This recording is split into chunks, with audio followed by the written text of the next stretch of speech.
Hey there, have you ever looked around your office or any workplace really and just wondered, why do things seem to go wrong so often?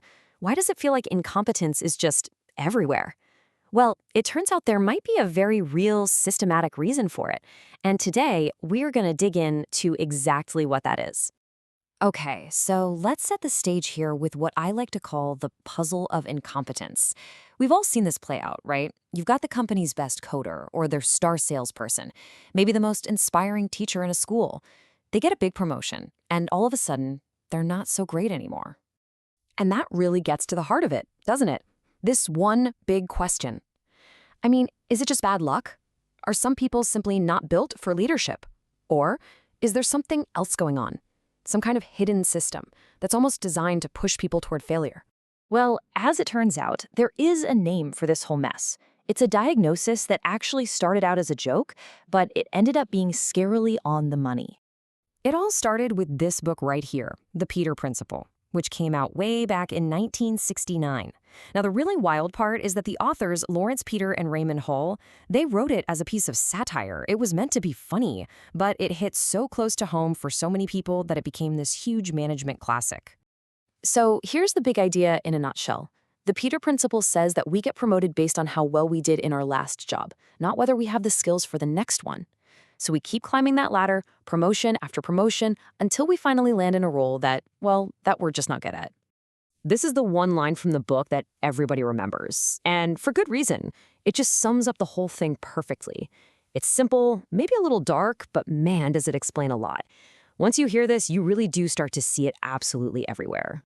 Right, so how does this actually happen? How does this cycle get going in the real world? Well, the book lays it out as this almost tragically logical, step-by-step process. It works just like this. 1, you are awesome at your job. So what happens? 2, you get a promotion, obviously.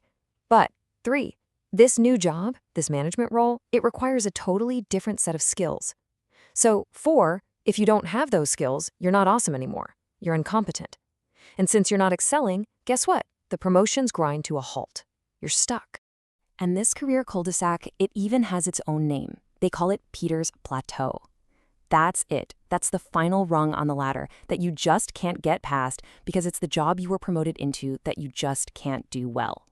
And this is the classic example that just makes it all click. Think about it. You can be a phenomenal teacher, someone who inspires kids and changes lives. But the job of being a principal, that's about managing budgets, dealing with angry parents, and navigating school board politics. Those are completely different skills. And so the great teacher becomes a bad principal, and that's where they stay.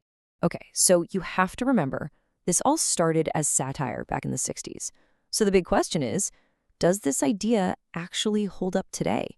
Like, is there any real science behind it, or is it just a funny observation? Well, researchers couldn't resist putting it to the test. So in 2018, a huge study was done that dug into the promotion data from 214 different companies. And the researchers wanted to know one simple thing. Are companies really promoting their best people right into jobs they're going to fail at? And the answer they found was a huge, unambiguous yes. The data showed that the absolute best salespeople were consistently the ones getting promoted to sales manager. And, just like the Peter Principle predicted, they were also the most likely to be awful managers, sometimes even dragging down the performance of their entire team. So, if promoting your best people is a trap, what on earth are you supposed to do? Well, get this. A 2010 study, one that actually won a satirical Ig Nobel Prize, found that the best strategy for a company was to either promote people completely at random, or to take your best and your worst performers, put them in a group, and then pick one randomly from that group. I know, it sounds absolutely insane, but the math actually checks out. Now, the Peter Principle isn't the only game in town when it comes to theories about why workplaces are so weird. There's also the Dilbert Principle, which is the funny idea that companies promote the most incompetent people to management just to get them away from any real important work. And on a much more serious note, there's the Paula Principle, which points out that for a variety of reasons, many women end up working in jobs that are well below their actual level of competence. Okay, this is all starting to sound a little depressing, right? I mean, are we all just doomed to eventually reach our own personal Peter's Plateau? Is there any way out of this? Can companies or, can we actually do anything to escape this fate? So, companies have tried a few things. Some use a pretty hardcore up or out system. You see this in some big law firms, where if you don't keep getting promoted, you're eventually let go. It's brutal, for sure, but it does stop people from getting stuck. A less intense idea is something called dynamic reassignment, where it's culturally okay to move an employee to a lower level position if it's a better fit. The goal is to keep people doing what they're good at, instead of being miserable in a job they can't handle. But what about for you personally? What if you don't want to wait for your company to figure this all out? Well, the original book actually offered this really clever, kind of cheeky personal strategy, and it's called creative incompetence.